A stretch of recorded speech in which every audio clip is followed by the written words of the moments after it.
Hello મિત્રો, રામ રામ ને સીતારામ બધાને. તો બાપુ સીતારામ બધાને હાજરનો રાખી શુભકામના આપું છું. તો અત્યારમાં જો સવાર થઈ ગઈ છે, તો આપણે નાઈને ફર્સ્ટ ક્લાસ તૈયાર પણ થઈ ગયા છે અને ઘરે બધું કામકાજ પૂરું કરીને વ્યાસથી વાળીએ. તો કાલે આપણે કટર આવ્યું હતું, તો જો હાઠી બધી કટિંગ કરી નાખી છે. તો હવે આપણે થળિયા ભેગા કરવાના છે. તો અમારા સંજયભાઈને આજ રજા છે, એટલે જો હાલ્યા જાય છે. તો હવે આપણે પણ પાણી ગાગરને એવું લઈને બળદને નીરને એવું નાખીને થળિયા ભેગા કરવા જવા દેવી. તો હવે જો થળિયા ભેગા કરવાનું ચાલુ પણ કરી દીધું છે. બે ભાઈ બંધ જો થળિયા ભેગા કરે છે. અને આ બધી જો આપણે કાલે આવ્યું હતું કટર હાઠીઓનું, એટલે બધી કટિંગ કરી નાખી છે. અને થોડાક થળિયા રહી ગયા હતા, કાલે ઘણા ખરા આપણે ભેગા કરી નાખ્યા હતા. તો હવે એટલા છે થળિયા થોડાક છે, તો જલ્દી ભેગા કરવા મળે એટલે જલ્દી ભેગા પણ થઈ જાય. જો આવી રીતે આપણે સરસ મજાના પાથરા કરવી એટલે હરખા ભરવામાં આપણે ટ્રેક્ટરમાં નાખવામાં હરખા આવે. તો હવે જલ્દી ભેગા કરવા મળી થળિયા.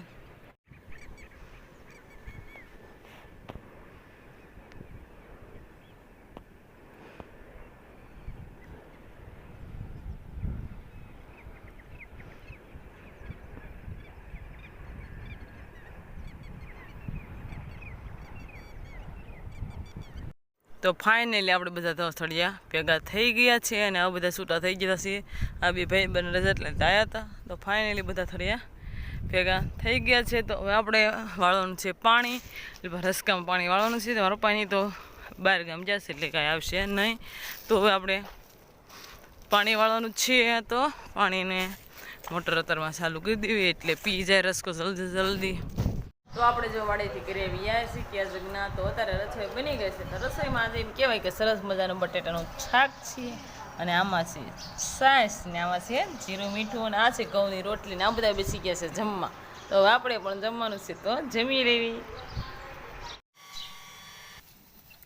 તો આપણે જો 3 વાગ્યા જેવો ટાઈમ થઈ ગયો છે. તો ઢોરમાલને નીણ પણ નાખી દીધી છે. તો બધા જો ઢોરમાલ ખાય છે.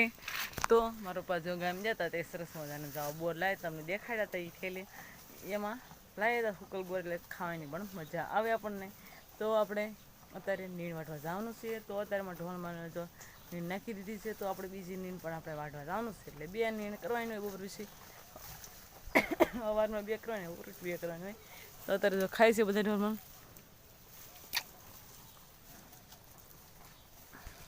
અને પપ્પા વાડીમાં પાણી વાળે છે. તો 2 નીણ વાટવા જશે. તો હવે આપણે પણ જવાનું છે નીણ વાટવા, એટલે તો 2 થઈને વાંગા વાઢવીએ એટલે જલ્દી વાઢવીએ એટલે વટાઈ જાય. તો હવે આપણે નીણ વાટવા જવા દેવી. કે સરસ મજાના જો નીણ આપણે વાઢી આવ્યા છીએ. અને હેલ્પ આપણે કટિંગ કરવી છે, અને હેલ્પ જો નાખવી છે સરસ મજાના હોડા દ્વારા કટિંગ કરી નાખવી. તો એટલી નીણ છે આપણે સરસ મજાની કટિંગ કરી નાખવી.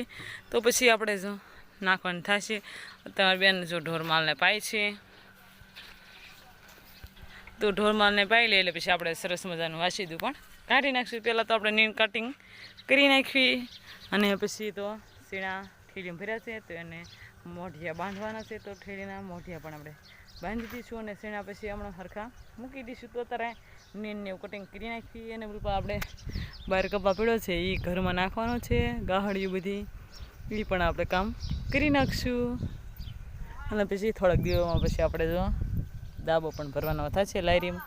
તો આપણે સરસ મજાનો ઉકળો કર્યો છે, તો ખાતર ભરવાનું થશે લાયરીમાં. તો 2-3 દિવસ પછી નવરાય આવે ત્યારે ભરશું. તો પછી થળિયા પણ હારવા જવાનું છે, તો થળિયા હારવા પણ જઈશું. તો અત્યારે તો આપણે સરસ મજાની કટિંગ કરી નાખવી. તો આ બધી કપાની ગાહડી રહી એ આપણે જો ઘરમાં નાખવાની છે. તો આપણે જો ઘરમાં થળી કરી છે, તો ઘરમાં બધી આ કપાસી આપણે સરસ મજાનું નાખી દેવી, અને સરસ મજાની થળી કરી નાખવી. બહાર પીડ્યો છે એટલે તડકાનો તપે ને, એટલે આપણે અહીંયા ઘરમાં નાખવાનો છે. તો જોઈલ પર નાખવાનું ચાલુ છે, બેન નાખે છે. તો આપણે કડક મદદ કરાવી એટલે બધી ગાહડીઓ અંદર નખાઈ જાય, અને સરસ મજાની થળી પણ થઈ જાય. એલ્પા ફરજામાં ઢોરમાલને બાંધી દીધા છે, અને એલ્પા સરસ મજાનો પંખો પણ ટેબલ શરૂ કરી દીધો છે. તો હવે આપણે ધોઈ લીધા છે. તો આપણે જો સરસ મજાની ઘઉંની રોટલી પણ કરી આવ્યા છીએ. તો ચા પણ બની ગયો છે, અને શાક પણ બની ગયું છે. એમ કહેવાય તો હવે આખી રસોઈ ફાઇનલી બની ગઈ છે, બધી રસોઈ. તો હવે આપણે ખાલી જમવાનું છે. આ બધી જલ પર રસોઈ પડી છે રસોડામાં. તો હવે આપણે જમવાનું છે. તો પહેલાં તો ઢોરમાલને આપણે નીર નાખીએ એટલે એ પણ વાળું કરી લઈએ. પછી આપણે વાળું કરવાનું, તો તો એને નીર નાખી અને પછી આપણે વાળું કરી લઈશું. તો આજનો આ પૂરો કરીશું. કમેન્ટમાં કહેજો કે અલગ પસંદ જ આવ્યું તો લાઈક શેર અને સબસ્ક્રાઈબ કરીને ફ્રી મળશે વ્લોગ સાથે.